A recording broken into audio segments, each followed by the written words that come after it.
modern amenities at our disposal, and one day we shall overcome. We shall overcome all these obstacles. But Srila Prabhupada used to say that's like post-dated checks for the future. It's never going to happen. An intelligent person understands things in reality. And if the reality is what it is, then one shouldn't shy away from it because it seems pessimistic. The student one day is going to have to appear for his exam if he wants to graduate. And if he says, no, why are you always talking negative things? Let me enjoy my life as a student. Why do I have to go for class and why do I have to study for the exams? Why are you being so negative about it? See, life is just for enjoyment. Let me go for some movies, let me go for some parties, let me go here and there. But the fact is that, yes, he has to sit for his exam if he wants to graduate. He has to face the reality. So similarly for us, death is going to come.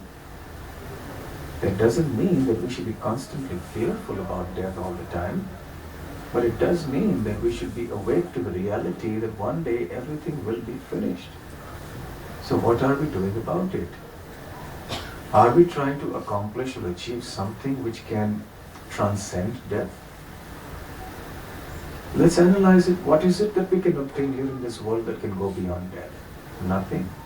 Not our money, not our beauty, not our youth, not our power and prestige and reputation in the society, not our house, our car.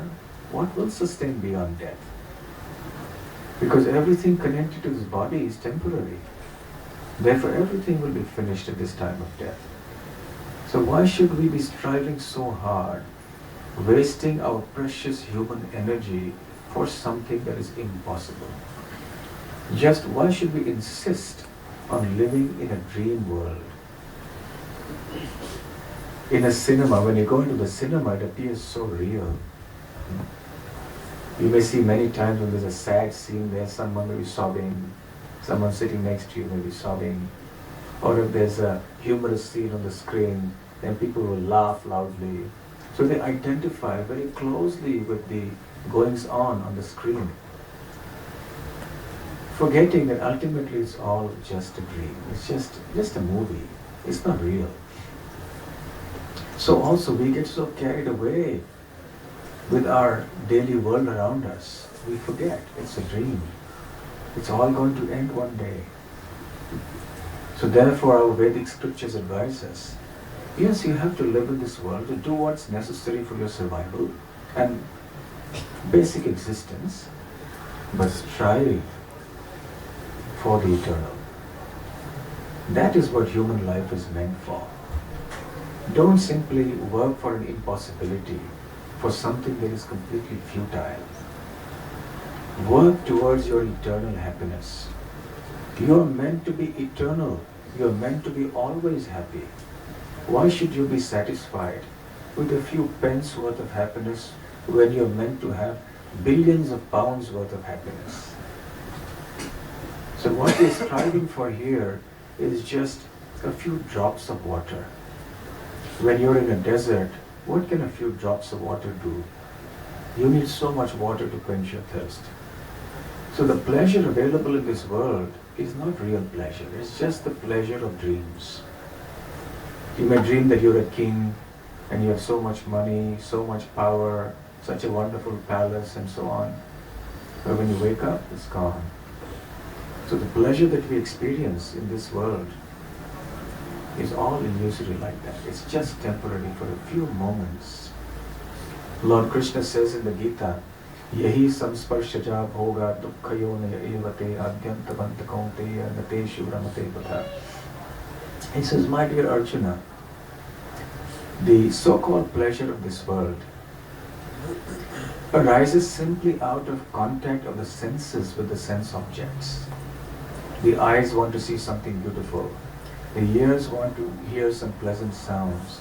The nose wants to smell some fragrant smells. The tongue wants to taste something delicious. The skin also wants to touch something pleasurable. In this way, our entire existence is focused simply on trying to have pleasurable contact of the senses with what is around us. And this act of wanting to get happiness in this way at the level of the body and the mind and the intelligence is called sense gratification, sense enjoyment. But it cannot happen. It's so temporary. And Krishna says in the Gita that this is actually the source or the mother of distress. Dukkha yonaya evata. Yoni means a womb. So the attempts you make at pleasure in this world are actually the womb or the mother of pain. Okay, now we'll take a small English test. You have to spell the word pleasure. Can you spell? Who can spell? Yes. PPL. PPL? PPLEASURE. No, not P, not double P. Sorry, one P. LEASURE. Okay, here's one try. He says pleasure is spelled as PLEASURE. Any other suggestions? Do you want to know how I spell it? Or how Krishna would spell it if he were here? He would spell it as? Sure. Oh, okay, that's a bright one. He would spell it as PAIN. How do you pronounce that? Pain. So this is Lord Krishna's formula. The pleasure of this world is simply the seed, the womb, the mother of pain. The more you try to enjoy this body and the things connected to this body, the more the seeds that you sow for your future suffering. That is a law of nature. It's not a question of moralizing. It's not a question of being orthodox or conservative. It's just a fact of nature. Everything that was said in the scriptures now emerges as true. For example, those who smoke cigarettes. Eventually now the doctors, the medical community is coming out strongly saying you shouldn't smoke because it has so many bad effects on your health. All kinds of cancers and lung infections and so many things. Similarly for alcohol. I was in Moscow recently and the president of Russia is on a campaign to make the citizens of Russia not drink and smoke. He's going on a big campaign because in Russia they like their little drink. No, not little, I mean more than little perhaps. They like the good life. So do people here. We're seeing everyone on Saturday, Sunday, they're sitting outside having the good drinks. And then the former president, Putin, was asked in some interview about his personal habits and they said, we heard that you don't drink. Is it true? He said, yes, I'm a Hare Krishna.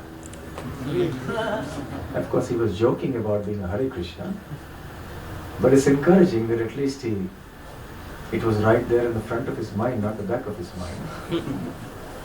And probably the Hare Krishnas are amongst the only ones in Russia who don't drink, probably, I don't know, maybe. So, the pleasures of this world, even now, if we don't recognize it, tomorrow medical science or some other science is going to come up with information of how all these things are actually harmful, what kind of harm they cause. So the idea is the human body is a special gift of God because we are endowed with a higher intelligence. To understand